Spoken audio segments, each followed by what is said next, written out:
میرا نام ڈاکٹر فردوس روحی ہے اور آج العلاج بالحجامہ کے حوالے سے تھوڑی سی بات کریں گے. پچنوں کے ذریعے سے جو علاج کیا جاتا ہے اس کے حوالے سے. نحمدہ ونصلی علی رسولہ الکریم. اما بعد فاعوذ باللہ من الشیطان الرجیم. بسم اللہ الرحمن الرحیم. نحمدہ ونستعینہ ونعوذ باللہ من شرور انفسنا ومن سیئات اعمالنا.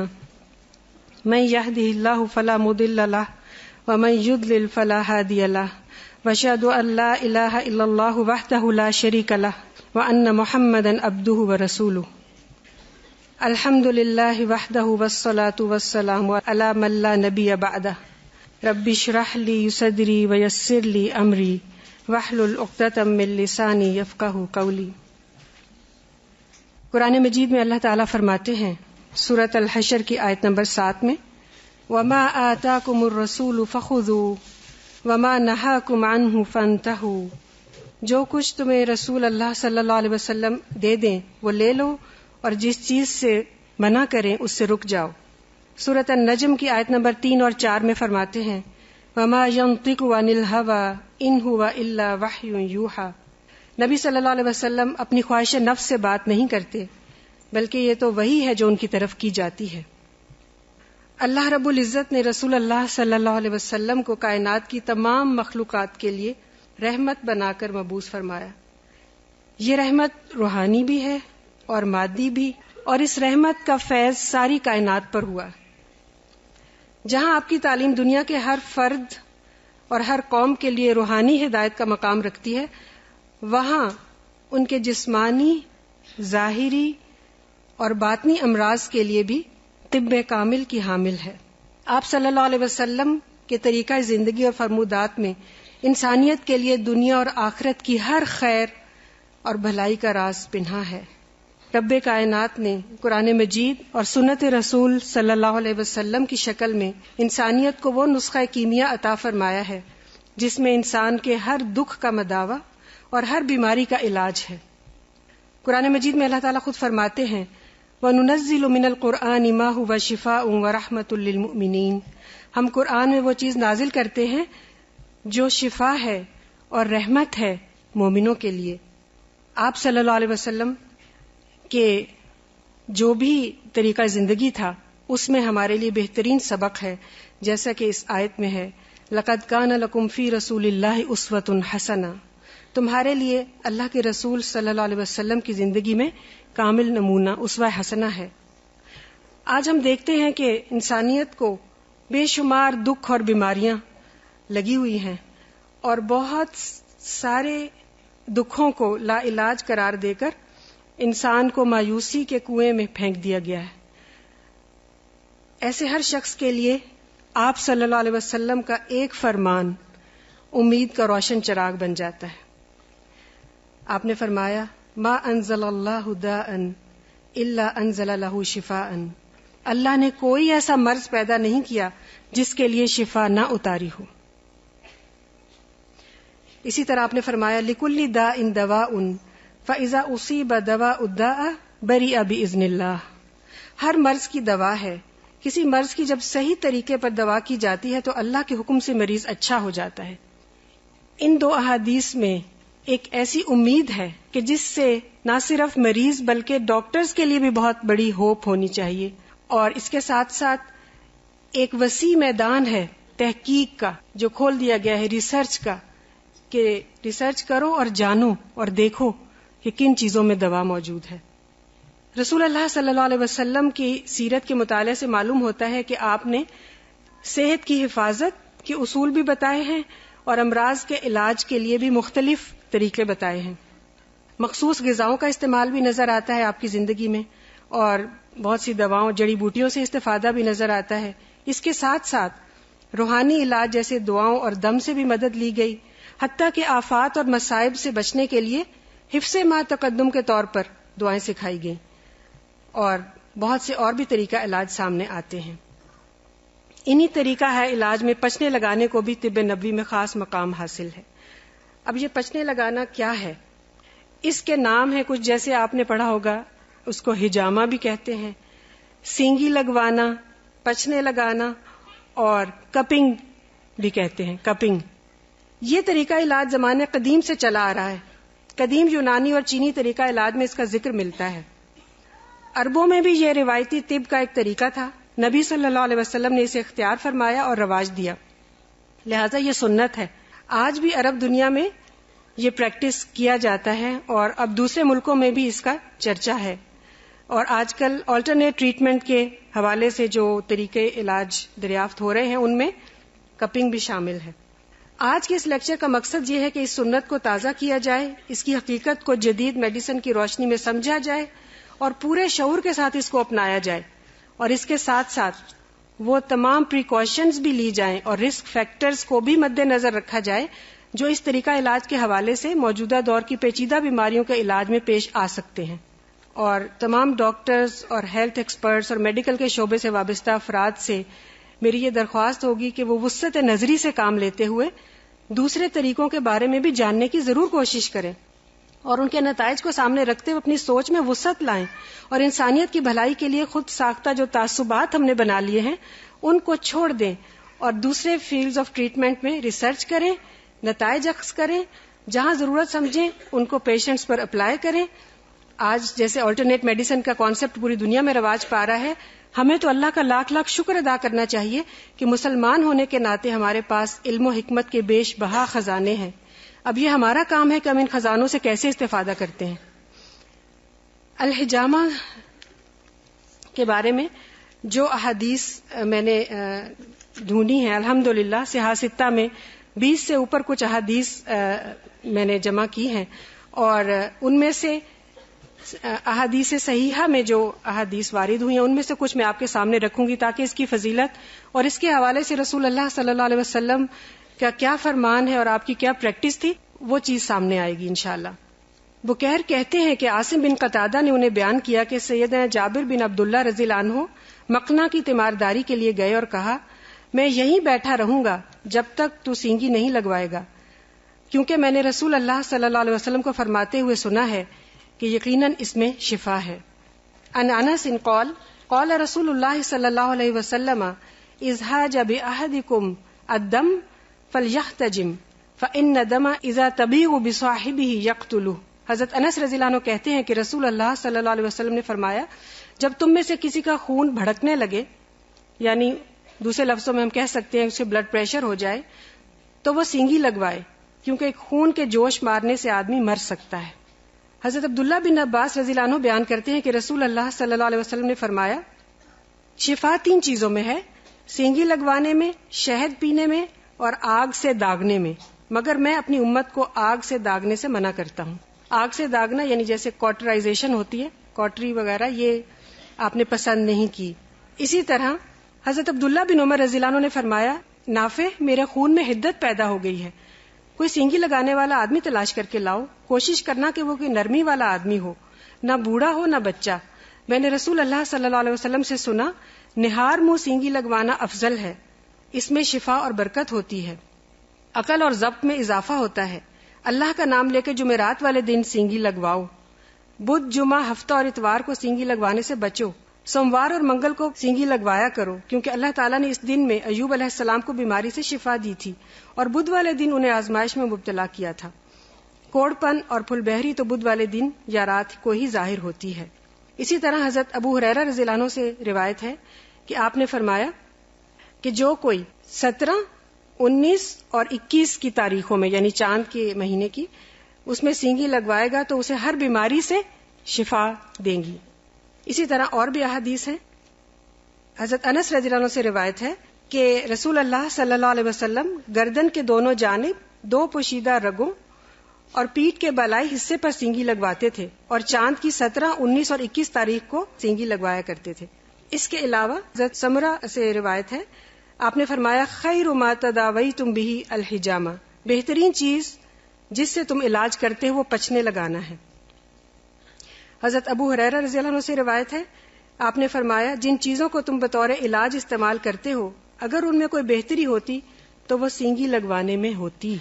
تو یہ ساری احادیث جو ہیں، اس کے علاوہ بھی بہت سی احادیث ہیں کہ پچنے لگانا رسول اللہ کی زندگی میں یعنی بہت ایک کامن پریکٹس تھی.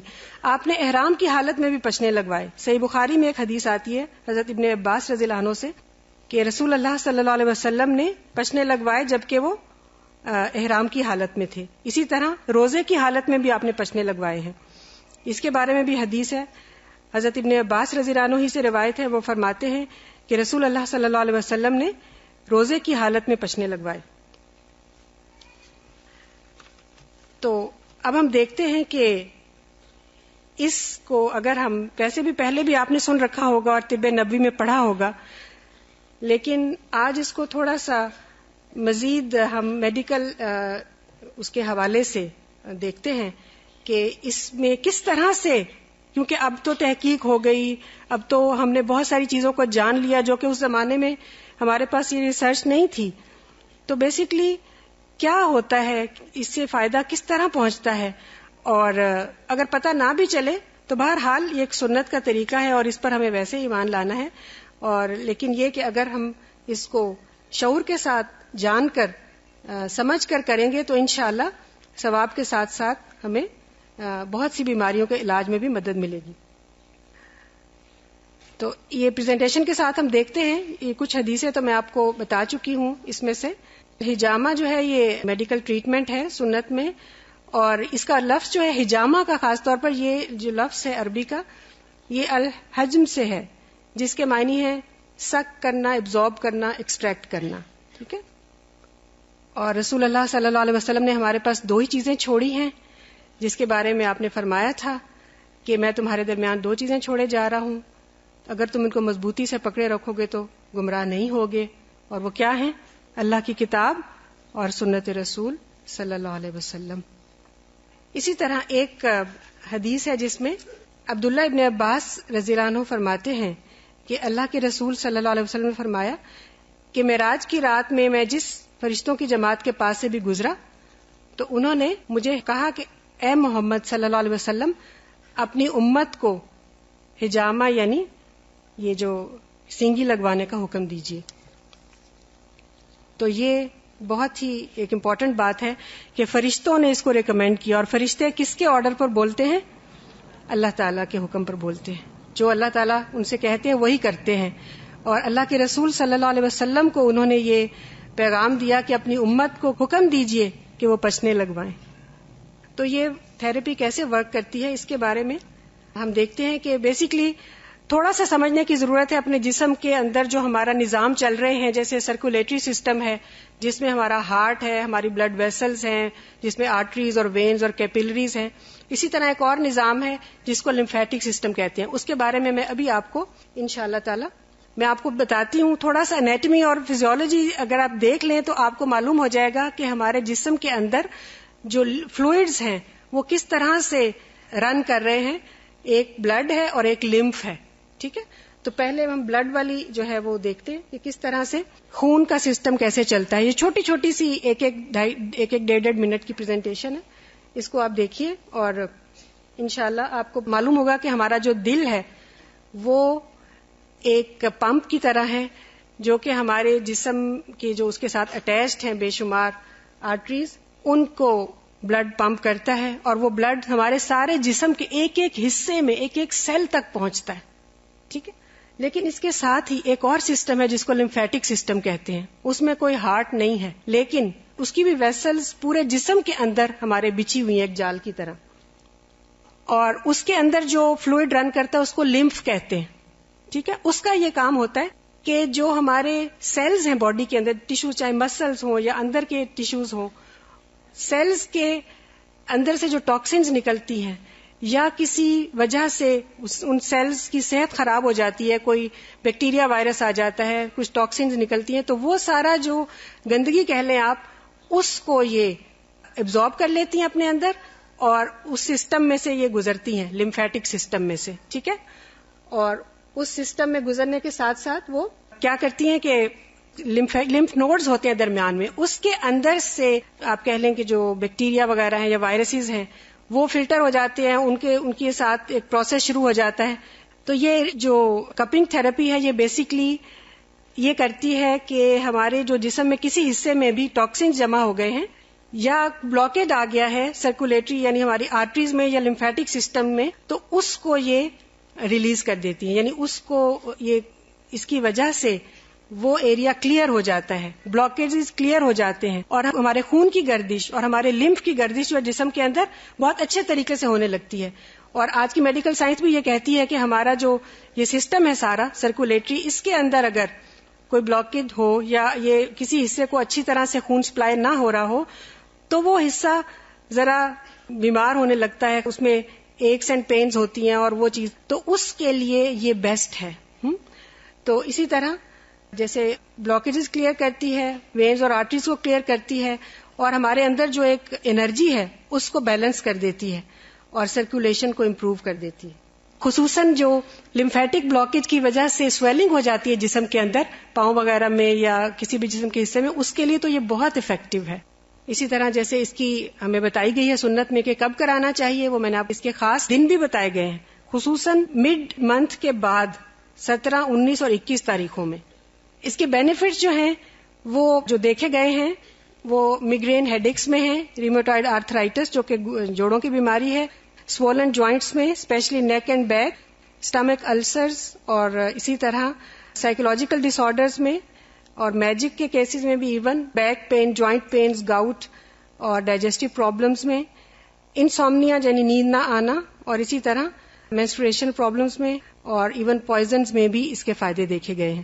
اب یہ ہے کہ ٹائپس آف کپنگ جو ہیں ہم صرف زیادہ اسی کو لیں گے جو سنت سے ثابت ہے, جو ویٹ کپنگ ہے. ویسے اس کی ڈرائی کپنگ اور موونگ اور مساج کپنگ بھی پریکٹس کی جاتی ہے, اس کے بھی فوائد ہیں, لیکن جو ویٹ کپنگ ہے یعنی جس میں بلڈ نکالا جاتا ہے, اس کا میتھڈ کیا ہے کہ مخصوص حصوں پر وہ کپ لگا کر اس ویکیوم کریٹ کیا جاتا ہے, اور اس کے بعد اس کپ کو اتار کے اس جو ویکیوم کریٹ کرنے کی وجہ سے اسکن ابھر آتی ہے تھوڑی سی, اس کے اوپر کٹس لگائے جاتے ہیں بلیڈ سے ہلکے ہلکے, اور پھر دوبارہ سے کپ رکھ کے اس بلڈ کو سک کیا جاتا ہے. اور یہ اکوپمنٹ آپ دیکھ رہے ہیں, تو یہ انشاءاللہ آپ کو لائیو بھی دکھائیں گے ہم. تو یہ ڈرائی کپنگ کا ہے, ویٹ کپنگ کا طریقہ دکھایا گیا ہے, ڈفرینٹ ٹائپس آف کپس ہیں, اور یہ طریقہ ہے جس سے کپنگ کی جاتی ہے. اب ایک چیز جو میں بتانا چاہوں گی وہ یہ کہ ہمیں یقیناً رسک سے اویئر ہونا چاہیے, یعنی ہر کسی کو ہر وقت نہیں لگایا جا سکتا. اگر کسی کو کوئی ایسا ڈس آرڈر ہے جس میں اس کا خون نہیں رکتا, اس کو کوئی کوگولیشن کا پرابلم ہے, بلڈ کلوٹنگ کا پرابلم ہے, اسی طرح کوئی انیمیا ہے, خاص طور پر تھیلیسیمیا وغیرہ, اس قسم کی جو چیزیں ہیں اس میں پھر ٹیسٹ کے بعد ہی ایسی چیز دیکھی جائے گی کہ اس کو لگ سکتا ہے کہ نہیں. پھر اسی طرح سن برنز ہوئے ہوتے ہیں اسکن پر, یا اسی طرح برنز ان جنرل, وہاں پر بھی نہیں لگائیں گے, اوپن وونڈز میں نہیں لگائیں گے, اسی طرح پریگنینسی میں اپر اور لوور ایبڈومن پہ نہیں لگائیں گے, اور اسی طرح میڈیکل ہسٹری جاننا ضروری ہے تاکہ مختلف جو رسکس ہو سکتے ہیں ان سے بچا جائے. اور میں سمجھتی ہوں کہ اگر آج کے دور میں خصوصاً جیسے بلڈ پریشر جیسی بیماری اتنی کامن ہے, اگر آپ ہاسپٹل میں چلے جائیں سروے کر کے دیکھ لیں کہ ایوری تھرڈ پیشنٹ جو ہے وہ معلوم ہوتا ہے کہ بلڈ پریشر کا مریض ہے. اور اس کے لیے اگر ہم کنٹرولڈ سسٹم جس میں ہم پہلے سے مریض کے ٹیسٹ وغیرہ کر لیں, چیک کر لیں کہ وہ اس کے لیے فٹ ہے, اور اس ٹریٹمنٹ کو رواج دیں, تو میں سمجھتی ہوں کہ انشاءاللہ اللہ کے فضل سے اس میں فائدہ ہوگا, کیونکہ رسول اللہ صلی اللہ علیہ وسلم نے خاص طور پر بلڈ پریشر کے حوالے سے اس کو ریکمینڈ کیا ہے, اور بھی بیماریوں میں کیا ہے. تو یہ انشاءاللہ تعالی ہمیں چاہیے کہ ہم اس سنت کو عام کریں, اور اس سنت کو اس طرح سے عام کریں تاکہ لوگوں کی تکلیفیں جو کہ ہم سمجھتے ہیں کہ بعض دفعہ ساری عمر بھی دوائیں کھانے سے وہ کیور نہیں ہوتے, بینگ اے ڈاکٹر میں یہ کہہ رہی ہوں, کیور نہیں ہوتے. تو اگر ہم اس سنت کو زندہ کریں اور اس کو رواج دیں, اور اس کے علاوہ بھی بے شمار اور بھی چیزیں رسول اللہ صلی اللہ علیہ وسلم کی زندگی سے ثابت ہے, اگر ان سارے طریقوں کو, حفظان صحت کے طریقوں کو ہم رواج دیں تو انشاءاللہ جنرلی ہماری صحت بھی بہتر ہو سکتی ہے, اور بہت سی بیماریوں کا علاج بھی بہت کم قیمت میں ہو سکتا ہے. ضرورت اس امر کی ہے کہ اس کے لیے کچھ لوگ اپنے آپ کو یعنی والنٹیئر بھی کریں اور اس کو سیکھیں. میں خود اس کو سیکھنا چاہتی ہوں, اور یعنی میں اس کو پریکٹس کرنا چاہتی ہوں انشاءاللہ, تاکہ اس سنت کو عام کر کے نہ صرف اجر کمایا جائے بلکہ انسانیت کی بھلائی اور خیر جو ہے اس کے اندر اس کو بھی عام کیا جائے انشاءاللہ. بیسیکلی بات یہ ہے کہ یہ جو فلوئڈز ہمارے جسم کے اندر گردش کر رہے ہیں، ان کی گردش کو پوری طرح یعنی فلی اچھے طریقے سے رکھنے کے لیے ہمیں ایکسرسائز کی بھی ضرورت ہے، ہماری ڈائٹ بھی صحیح ہونی چاہیے، اور اس کے ساتھ ساتھ اگر کسی وقت کوئی بلاکیڈ آ جاتا ہے تو اس میں پھر ہمیں کچھ طریقہ علاج، جس میں یہ جو کپنگ تھراپی ہے یہ بہت اچھا کام کرتی ہے اور ہماری انرجی دوبارہ سے ریویٹلائز ہو جاتی ہے، اور اس کے علاوہ پوری سرکولیشن کے اندر دوبارہ سے ایک بہتری آ جاتی ہے. اس کی وجہ سے ہم بیماریوں سے بچتے بھی ہیں اور بیماریوں کا علاج بھی ہے. تو اگر ہم اس طریقے کو سمجھ جائیں، اور خصوصاً جو میڈیکل شعبے سے متعلق لوگ ہیں وہ اس میں مزید ریسرچ کر کے اور مختلف بیماریوں کے اوپر اور پھر اس کا ایک رزلٹ پیش کریں اور اس رزلٹ کی روشنی میں پھر اس کو اپنایا جائے تو انشاءاللہ اللہ کے فضل سے بہت بہتر ہوگا انشاءاللہ. اچھا میں آپ کو یہ بتاؤں، یہ جو اس کے نام جو ہے نا ڈفرینٹ، الحجامہ ہے، سینگی لگوانا بھی ہے، پچنے لگانا بھی ہے، اور کپنگ بھی ہے. تو رسول اللہ صلی اللہ علیہ وسلم کے زمانے میں جانوروں کے سینگ سے بھی مدد لی جاتی تھی نا، تو اس لیے اس کا نام بھی سینگی لگوانا، ٹھیک ہے. اور آج کل یہ شیشے کے کپس آ گئے، پلاسٹک کے کپس آ گئے، اور اسی طرح مختلف چیزوں کے کپس یوز ہوتے ہیں اسی مقصد کے لیے. بیسیکلی وہ اسکن کے اوپر اس کو ایک کرنا ہوتا ہے سکشن. کپ جو ہے اس کا کام ہے کہ وہ ویکیوم کریٹ کر دیتا ہے. آپ نے دیکھا ہوگا کہ بعض اوقات آپ ایک ہالو چیز لگاتے ہیں اسکن پر تو وہ چپک جاتی ہے، تو بیسیکلی اگر ایئر نکال لی جائے اسکن کے ساتھ لگا کر اس میں سے تو وہ کیا ہوتا ہے، وہ ایک ویکیوم بن جاتا ہے جس کی وجہ سے اسکن ابھر آتی ہے، اور اس کے ساتھ ہی سرکولیشن میں بھی ایک چینج آتا ہے، اور اس کے بعد اس کے اوپر کٹس لگا کے بلڈ سک کر کے اور پھر نکالا جاتا ہے. اور پھر پہلے بلڈ تھوڑا ڈارک کلر کا آتا ہے اور پھر آہستہ آہستہ یعنی اگر اس جگہ پہ کچھ تکلیف ہے تو پہلے ڈارک آئے گا اور پھر اس کے بعد جب فریش کلر آ جائے گا تو اس وقت پھر اس کو ختم کر دیتے ہیں. تو یہ ایک ہی چیز کے نام ہیں، کپنگ بھی، پچنے بھی، سینگی بھی، ٹھیک ہے جی. نہیں، ایتھروسکلیروسس تو ہارٹ میں ہے نا. بہرحال یہ جو پیریفرل بلڈ ویسلز ہیں اس میں تو یہ ڈائریکٹ کام کرے گا، لیکن ایتھروسکلیروسس میں ہو سکتا ہے کہ کسی اور طریقے سے ہیلپ کرے. لیکن بہرحال اس کے لیے میں یہ نہیں کہہ رہی کہ اس کے لیے یہی طریقہ علاج ہے صرف، اور بھی طریقہ علاج ہے.